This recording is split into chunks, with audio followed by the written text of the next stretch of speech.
आज है 16 जुलाई 2025 और बाबा के साकार महावाक्य हैं। मुरली का सार है, मीठे बच्चे, जो सर्व की सद्गति करने वाला जीवन मुक्ति दाता है वो आपका बना है।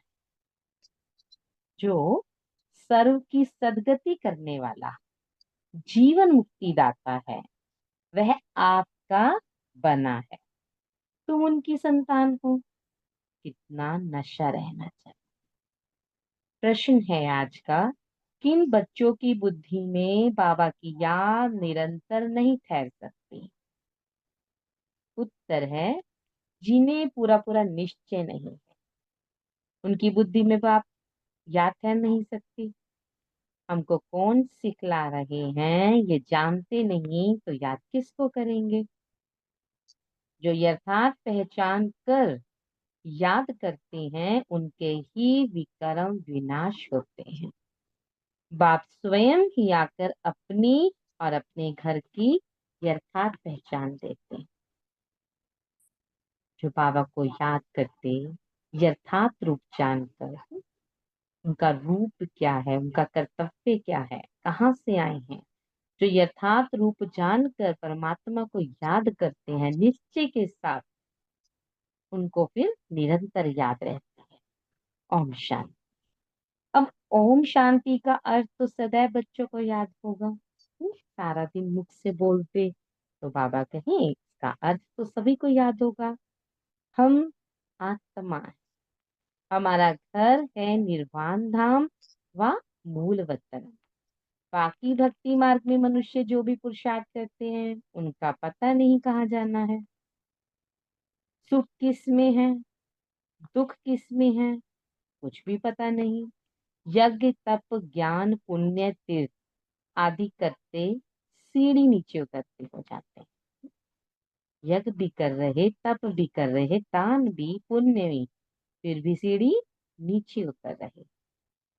अभी तुमको ज्ञान मिला है तो फिर भक्ति बंद हो जाती है आपकी, है ना। घंटे घड़ियाल आदि व वातावरण सब बंद। जो घंटियां बजाते थे, घड़ियाल जाके बजाते थे, बड़े बड़े घंटे बजाते थे, वो सब बंद हो गए। नई दुनिया और पुरानी दुनिया में फर्क तो है ना। नई दुनिया है पावन दुनिया। तुम बच्चों की बुद्धि में है सुख धाम। सुख धाम को स्वर्ग और दुख धाम को नरक कहा जाता है। कल भी बाबा ने मुरली में यही कहा कि ये है ही दुख की दुनिया, नरक है ये। हम्म। तो मनुष्य शांति चाहते हैं परंतु वहां कोई भी जा नहीं सकते। कहाँ? सुख धाम, क्योंकि सुख तो वही है ना।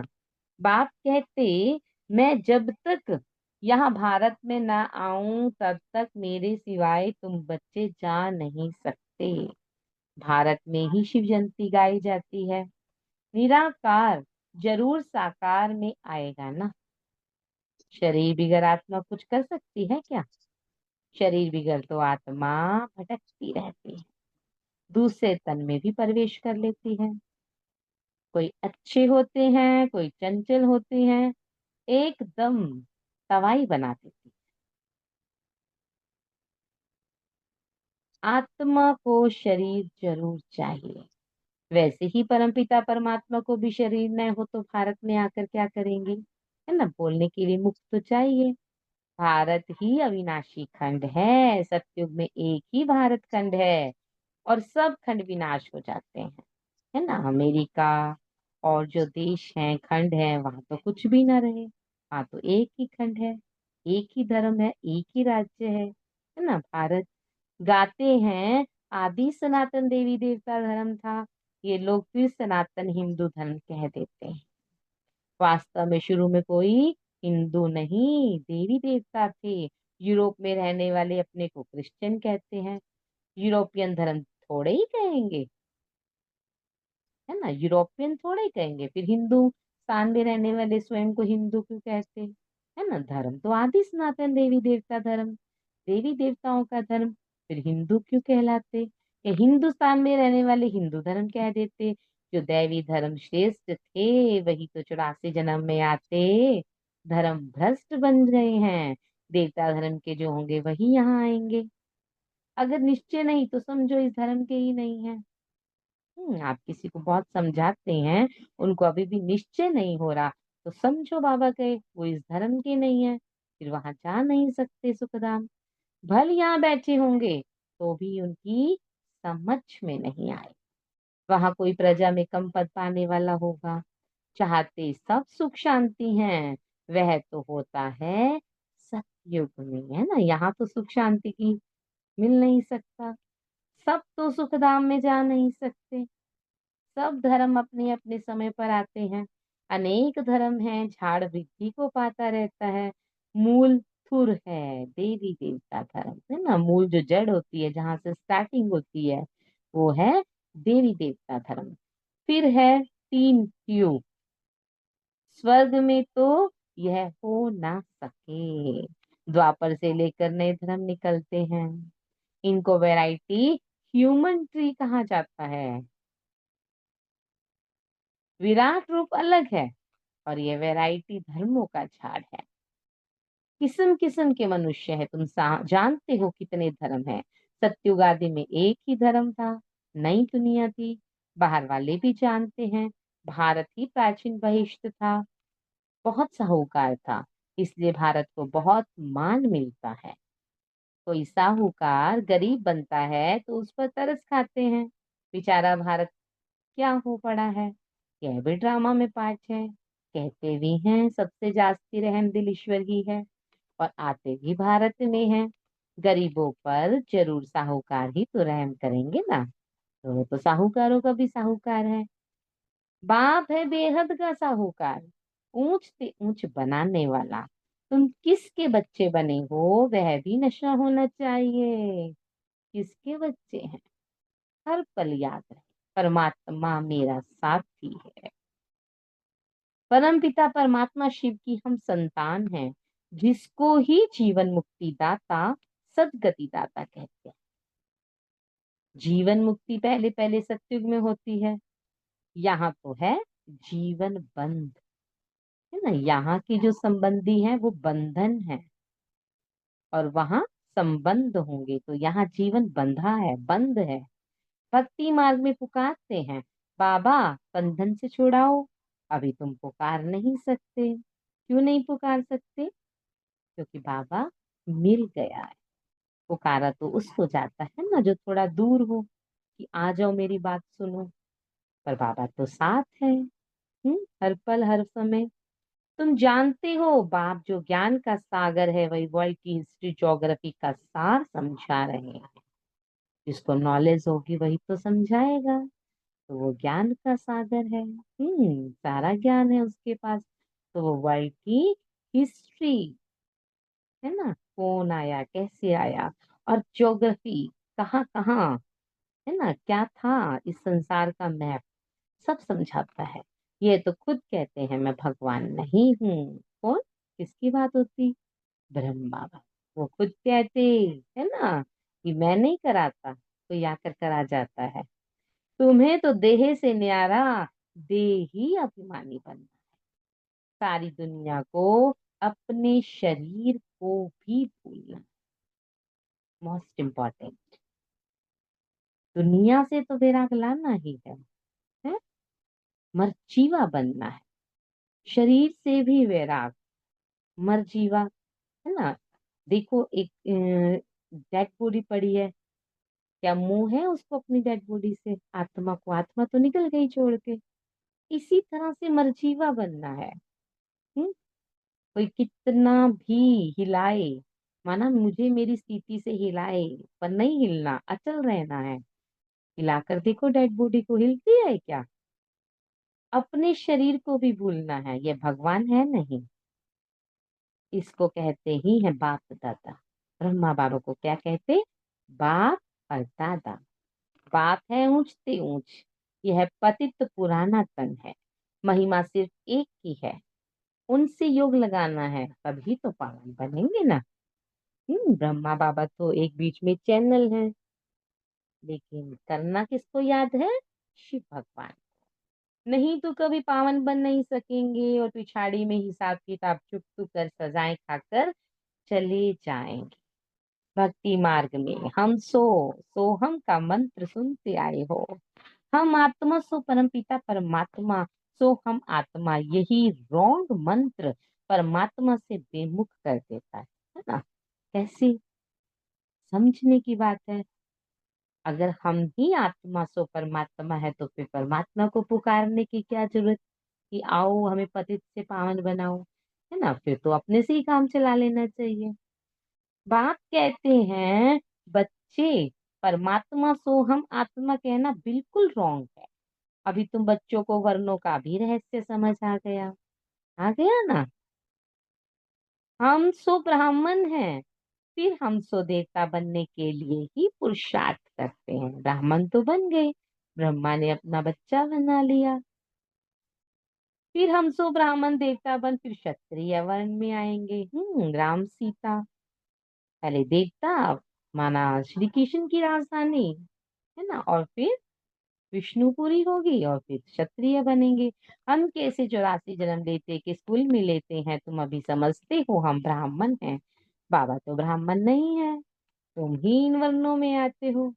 बाबा तो ब्राह्मण नहीं माना, शिव बाबा की बात होती। अब ब्राह्मण धर्म में अडॉप्ट किया है।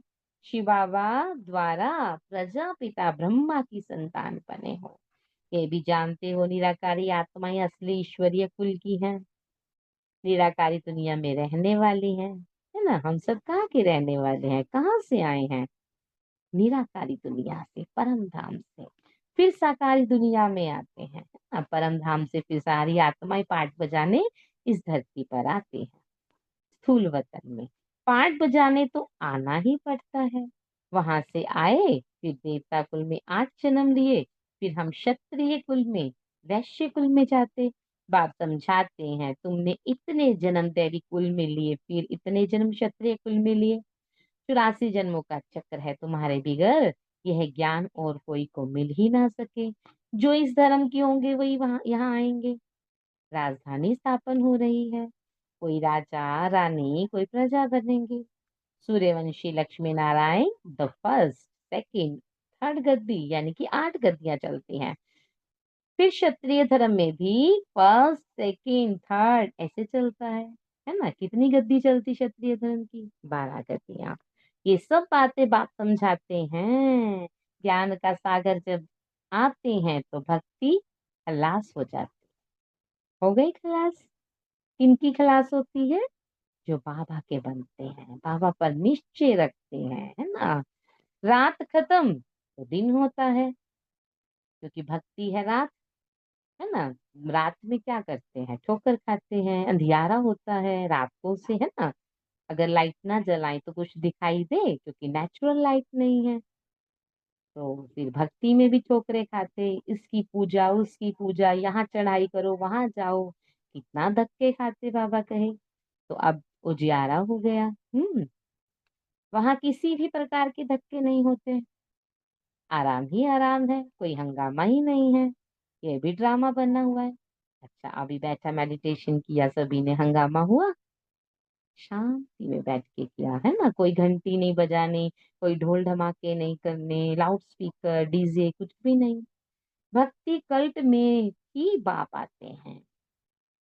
सबको वापस जरूर जाना है, फिर नंबर वार उतरते हैं। क्राइस्ट आएंगे तो फिर उनके धर्म वाले भी आते रहेंगे। अभी देखो कितने क्रिश्चियन हैं। क्राइस्ट हो गया क्रिश्चियन धर्म का बीज, है ना।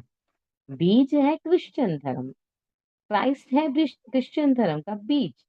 और फिर बाकी सभी तालियां जो क्रिश्चियन धर्म है। इस देवी देवता धर्म का बीज है परमपिता परमात्मा शिव। और तुम्हारा धर्म स्थापन करते हैं परमपिता परमात्मा। तुमको ब्राह्मण धर्म में किसने लाया? बाप ने एडॉप्ट किया तो उनसे तो छोटा ब्राह्मण धर्म हुआ ना। बाबा ने किसको एडॉप्ट किया? ब्रह्मा बाबा को। ब्रह्मा बाबा ने किसको एडॉप्ट किया?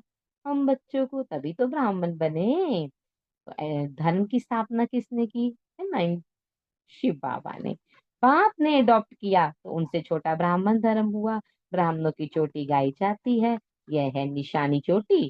फिर नीचे आओ तो शरीर बढ़ता जाता है।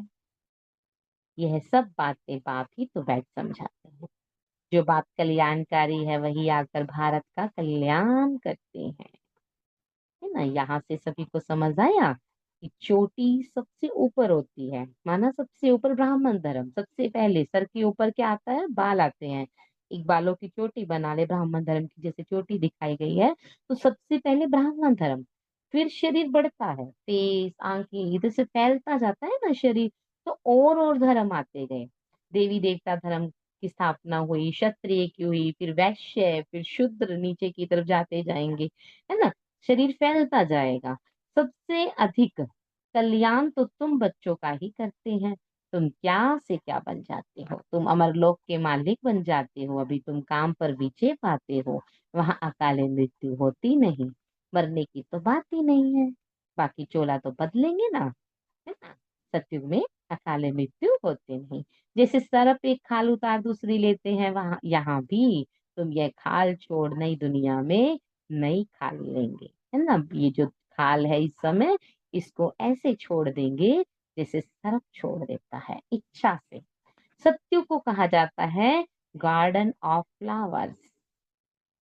कभी कोई कुवचन वहां नहीं निकलता, यहाँ तो है ही कुसंग, है ना। आप सही है पर सामने वाला गाली गलौज करने लग पड़ता, तमो प्रधानता है, माया का संग है ना, इसलिए इनका नाम ही है रौरव नरक। जगह पुरानी होती है तो म्यूनसिपालिटी वाले पहले से ही खाली करा देते हैं, खाली करा देते हैं ना, कि ये हो सकता है बिल्डिंग टूटने वाली है तो आप खाली कर दें, क्योंकि जगह पुरानी हो गई है। जैसे दिल्ली में सारे वाहन जो पुराने हैं 15 साल के, उनको बंद कर दिया सरकार ने। पुरानी चीज ने तो टूटना ही टूटना है ना। तो बाबा कहे, बाप भी कहते हैं जब पुरानी दुनिया होती है तो अब हाँ आते हैं खाली करवाने, है ना। ज्ञान से सदगति हो जाती है, राजयोग सिखाया जाता है। भक्ति में तो कुछ भी नहीं। हाँ, जैसे दान पुण्य करते हैं तो अल्पकाल के लिए सुख मिलता है, अल्पकाल के लिए, एक जन्म के लिए। राजाओं को भी सन्यासी लोग वैराग्य दिलाते हैं। ये तो काग विष्ठा समान सुख है ना। काग की विष्ठा होती है ना, समझ गए ना, उतना ही सुख है, बस वैराग्य ले आते हैं। अभी तुम बच्चों को बेहद का वैराग्य सिखाया जाता है। यह है ही पुरानी दुनिया, अब सुख धाम को याद करो, फिर वाया शांति धाम यहाँ आना है।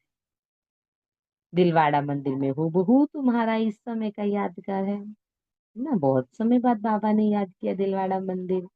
नीचे तपस्या में बैठे हैं तो ऊपर में स्वर्ग है, देखा सभी ने। नहीं तो स्वर्ग कहाँ दिखावे। मनुष्य मरते हैं तो कहते हैं स्वर्ग पधारा। स्वर्ग को ऊपर में समझते, परंतु ऊपर में तो कुछ है नहीं, है ना। आकाश से ऊपर तो कोई स्वर्ग नहीं है। इंद्रलोक दिखाते, सब दिखाते, है ना। ये तो सब कल्पनाएं हैं। बाबा कहे मनगढ़ंत है। तो स्वर्ग तो इस धरती पर ही होगा। भारत ही स्वर्ग, भारत ही नरक बनता है। यह मंदिर पूरा यादगार है। दिलवाड़ा मंदिर है ना, वो पूरा यादगार है। यह मंदिर आदि सब बाद में बनते हैं। अच्छा, मंदिर कब बनते? द्वापर युग से स्टार्ट होते हैं। अच्छा, सबसे पहला मंदिर कौन सा बना? किसने बनाया, किसका बना? शिव का बना। और किसने बनाया? राजा विक्रमादित्य। राजा विक्रमादित्य कौन? ब्रह्मा बाबा की आत्मा। स्वर्ग में भक्ति होती नहीं, वहां तो सुख ही सुख है। बाप आकर सब रात समझाते हैं और सब आत्माओं के नाम बदलते हैं। शिव का नाम नहीं बदला, बाकी सबके नाम बदल गए। पहले श्री कृष्ण था, फिर विष्णु बना, फिर 8 गद्दियां चली, फिर वही आत्मा राम बनी, फिर 12 गद्दियां चली, फिर वो आत्मा विक्रमादित्य बनी। और लास्ट जन्म में क्या नाम बाबा का? पहले दादा लेखराज, फिर ब्रह्मा। कितने नाम बदली करते, पर बाबा का नाम नहीं बदलता। कल भी बाबा कहे थे कि आपका तो शरीर का नाम है, पर मेरा तो मुझ आत्मा, मुझका मेरा ही नाम है शिव, है ना। कल की मुरली में क्लियर किया बाबा ने। तो आज बाबा कहते सब आत्माओं के नाम बदलते हैं, शिव का नाम नहीं बदलता। और इसके प्रमाण भी हैं।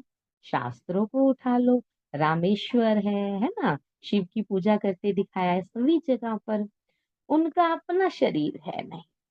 शरीर भी जब पढ़ाएंगे कैसी प्रेरणा की, तो कोई बात ही नहीं है ना। सपने में आके थोड़े ज्ञान देंगे। प्रेरणा का अर्थ है विचार। ऐसे नहीं ऊपर से प्रेरणा करेंगे और पहुंच जाएंगे, इसमें प्रेरणा की तो कोई बात ही नहीं। जिन बच्चों को बाप की पूरी पहचान नहीं, पूरा निश्चय नहीं, उनकी बुद्धि में फिर याद भी ठहरेगी नहीं। निश्चय बुद्धि विचयंती। हमको कौन सिखला रहे हैं? वे जानते ही नहीं तो फिर याद किसको करेंगे? बाप की याद से ही तुम्हारे विकर्म विनाश होंगे, याद से, है ना। चारों सब्जेक्ट में याद, योग इम्पोर्टेंट, चारों इम्पोर्टेंट है, पर याद से विकर्म विनाश होंगे, आत्मा हल्की होती है। तो जो जन्म जन्मांतर लिंग को ही याद करते हैं, समझते हैं कि यह परमात्मा है, उनका यह चिन्ह है, वह निराकार साकार नहीं है। बात कहते मुझे भी प्रकृति का आधार लेना पड़ता है, नहीं तो तुमको सृष्टि चक्र का राज कैसे समझाऊं। ये है रूहानी नॉलेज। रूहानी नॉलेज, रूह की यात्रा की नॉलेज, रूहों की नॉलेज। रूह को ही ये नॉलेज मिलती है ना। रूह के द्वारा रूह की यात्रा की नॉलेज और रूह को ही मिलती है। यह नॉलेज एक पापी दे सकते हैं, पूर्ण जन्म तो लेना ही है। सब एक्टर्स को पार्ट मिला हुआ है, निर्वाण में कोई भी जा नहीं सकता, मोक्ष को पा नहीं सकता, है ना। सन्यासी तपस्या करते हैं मोक्ष प्राप्ति के लिए, पर बाबा कहे अब ऐसे तो नहीं मोक्ष मिल सकता, है ना।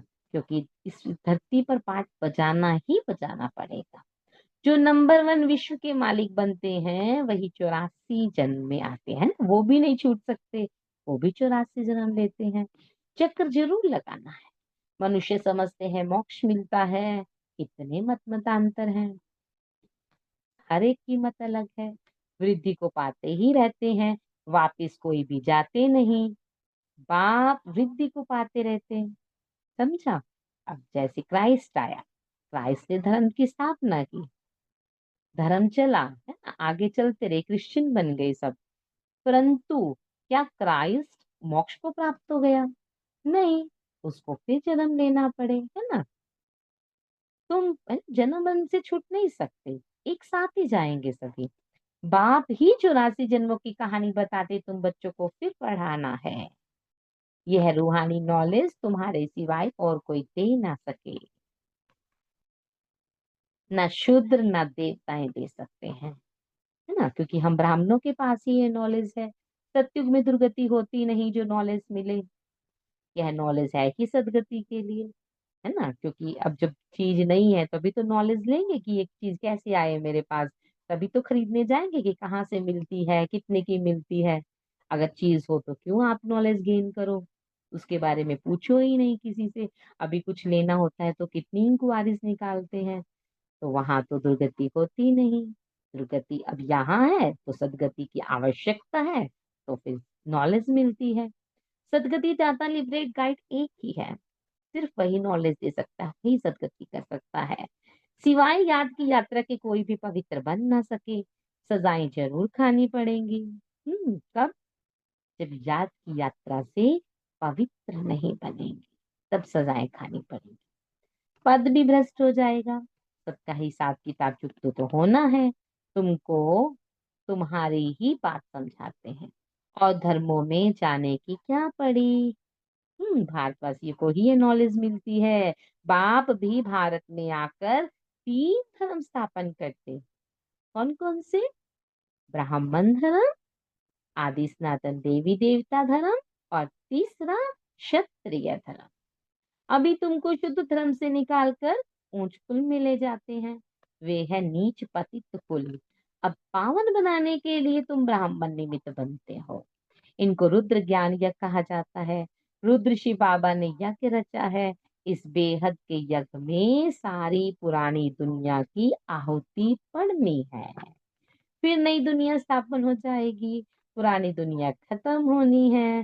तुम ये नॉलेज देते ही हो नई दुनिया के लिए।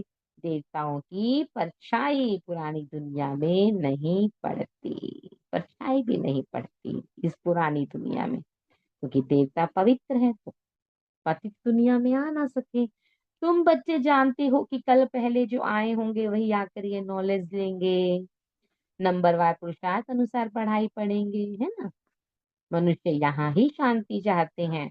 अब आत्मा तो है ही शांति धाम की रहने वाली। बाकी यहाँ शांति कैसे हो सकती?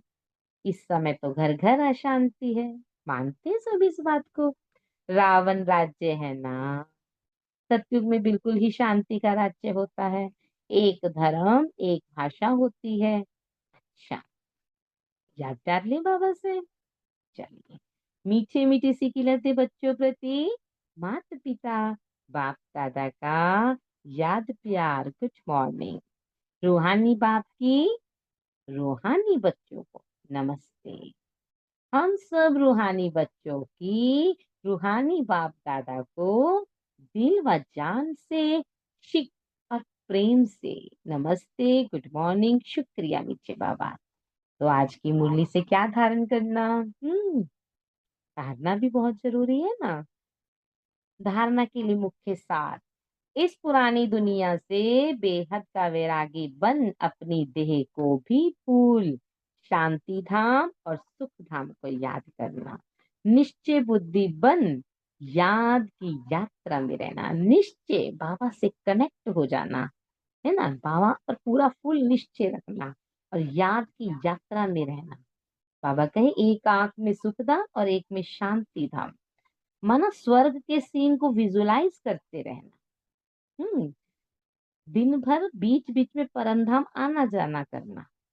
दूसरा, हम सोहम के मंत्र को यथार्थ समझकर अब ब्राह्मण सो देवता बनने का पुरुषार्थ करना। सभी को इसका यथार्थ अर्थ समझना है ना, कि हम ब्राह्मण हैं, अभी ब्राह्मण से हम क्या बनेंगे?